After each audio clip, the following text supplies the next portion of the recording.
Welcome to Southwest Desert, where adventure meets the arid beauty of the American Southwest. Join us as we explore the rugged landscapes, uncover hidden historical gems, and dive deep into the rich legends and culture of this iconic region. Subscribe now and hit the bell icon so you don't miss out on our latest desert adventures. Please leave a like or comment. This is very helpful. Let's journey together into the heart of the Southwest Desert.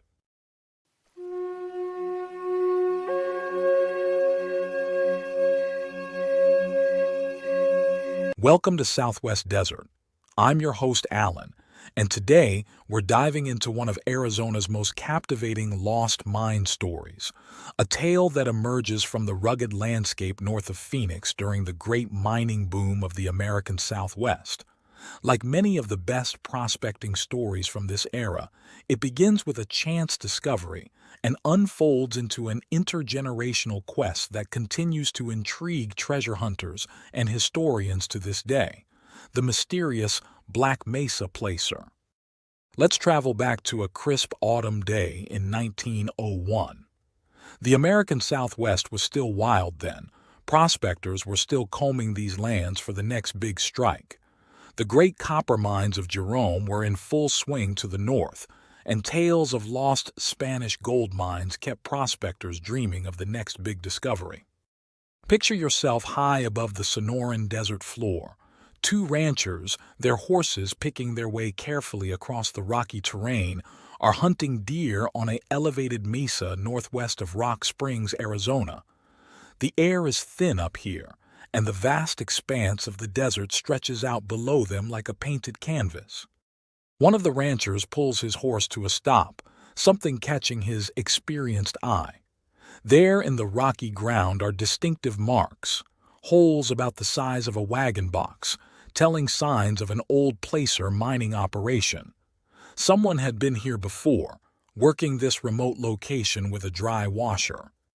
But this chance discovery would remain just another mystery of the desert for the next 15 years. The years rolled by, bringing profound changes to the Arizona territory. The Salt River Valley was transformed by Roosevelt Dam's completion in 1911, Phoenix was growing into a proper city, and automobiles were starting to appear on the dusty streets. But up on that lonely mesa, time stood still, the old diggings slowly weathering under the desert sun. It wasn't until 1916, as the world was embroiled in the Great War and Pancho Villa's raids had brought tensions to the border, that the true story behind these mysterious diggings would begin to emerge, brought forth by two elderly Mexican brothers and their aged mother's memories. Their mother, now over 90 years old, had carefully preserved not just the story, but a hand-drawn map their father had created before his death. The map was deceptively simple. It showed a high mesa flanked by rugged hills, with a winding stream to the east. A larger rolling plain stretched out beyond, marked by another stream along its eastern edge. But crucially, it lacked any names of landmarks, towns, or water sources. Their only real guidance came from their mother's recollections. The location was approximately 50 miles north of Phoenix, west of a creek that ran parallel to the main road.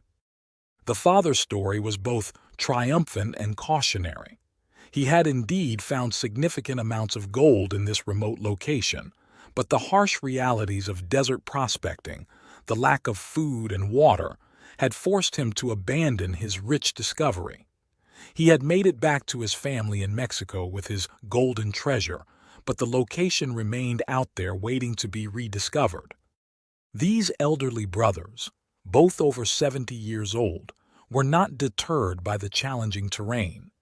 They set out into the wilderness, their determination driving them forward despite their advanced age. The mesa they sought lay beyond a series of rugged hills, a formidable barrier between them and their father's lost bonanza. But the desert guards its secrets well. Despite their best efforts and the map their father had left behind, the brothers were unable to relocate the rich placer deposit. They eventually descended from the mesa, exhausted and disappointed, their dreams of reclaiming their father's discovery unfulfilled.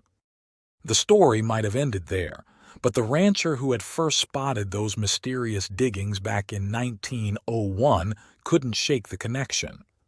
Over the years, he had observed that Black Canyon Creek, which ran near the mesa, consistently produced fine gold. Below its junction with Arrastra Creek, near McBrent's Dam, prospectors had recovered impressive nuggets, some weighing as much as an ounce. The pieces began to fall into place in his mind. Those old diggings he'd spotted while deer hunting must have been the Mexican prospector's work site. The coarse gold found in Black Canyon Creek had likely washed down from that ancient stream bed high up on the mesa. In 1921, 20 years after his initial discovery, the rancher decided to take action. Unable to interest anyone else in his theory, he saddled up alone and set out to relocate the site. But time had worked its inexorable change on the landscape. Mesquite and Palo Verde had grown up where none had been before. Watercourses had shifted. The familiar landmarks he remembered had been altered by 2 decades of desert winds and rare but powerful storms. Like the Mexican brothers before him, the rancher was forced to retreat without success. His supplies of food and water running low, he had to abandon his search, and circumstances would prevent him from ever making another attempt. Over the years, the legend of the Black Mesa Placer has only grown. Well-known local prospectors like Menifee, Poster, and the colorfully named Gold Nugget Eddie have all found significant gold in Black Canyon Creek. Yet the source, the mother lode, has never been located. The theory that this gold has worked its way down from the lost placer on the mesa remains tantalizing but unproven. The challenges that faced those early searchers remain today, perhaps even more daunting. Modern prospectors might have GPS units and satellite imagery at their disposal, but technology can only do so much against the fundamental challenges of this wilderness. The area lies within what locals call the Badlands, a maze of volcanic mesas, deep canyons, and twisted arroyos that have challenged explorers since the days of the Spanish conquistadors.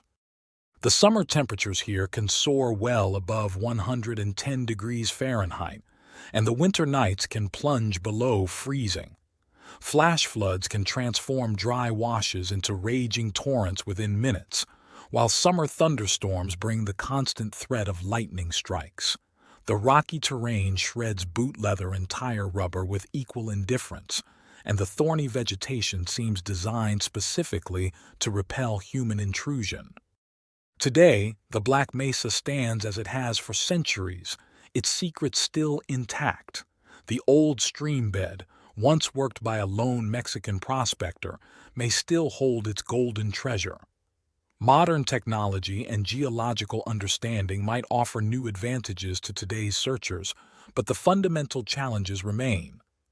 The forbidding terrain, the lack of water, and the vastness of the search area. For those who dream of making their own discovery, the Black Mesa Placer offers an important lesson. Success in prospecting often came not just from finding rich deposits, but from being able to return to them. The Mexican prospector's inability to document his discovery's location more precisely meant that even his own sons couldn't relocate it. It's a reminder that in the world of prospecting, knowledge preserved can be as valuable as the gold itself. Whether the lost placer will ever be found again remains to be seen. Some local prospectors believe the site lies somewhere between Black Canyon City and Crown King, while others argue it must be further west, towards the Agua Fria River. Modern geological surveys have confirmed that the region's complex volcanic history could have created exactly the kind of ancient stream bed described in the story, now stranded high above the current drainage system by millions of years of erosion. Every few years, someone claims to have found suspicious diggings or traces of old dry washing operations on one of the many Black Mesas in the region. But so far, None of these discoveries have matched all the elements of our story: the location, the size of the workings, and most importantly, the rich gold deposits that made the original discovery so significant. The Bureau of Land Management still occasionally receives inquiries about the lost placer, and some of the old-timers in Black Canyon City and Bumblebee trade theories about its location over coffee at the local cafes. Every winter, when the weather cools and the rattlesnakes are less active, a few determined souls make their way into those forbidding hills, following their own interpretations of the old stories. But its story serves as a reminder of the countless hidden treasures that still lie scattered across the American West, each with its own tale to tell, each waiting for its story to continue. This has been Southwest Desert. Join us next time for another fascinating story from the pages of Southwestern history. Check out my large Southwest catalog of videos and playlists on historical tales, lost gold legends, and adult bedtime stories. Happy trails!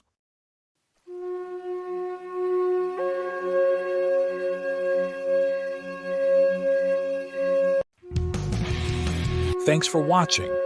If you enjoyed this video, don't forget to like, comment, share, and subscribe for more great content. Hit the notification bell so you never miss an update. See you in the next video.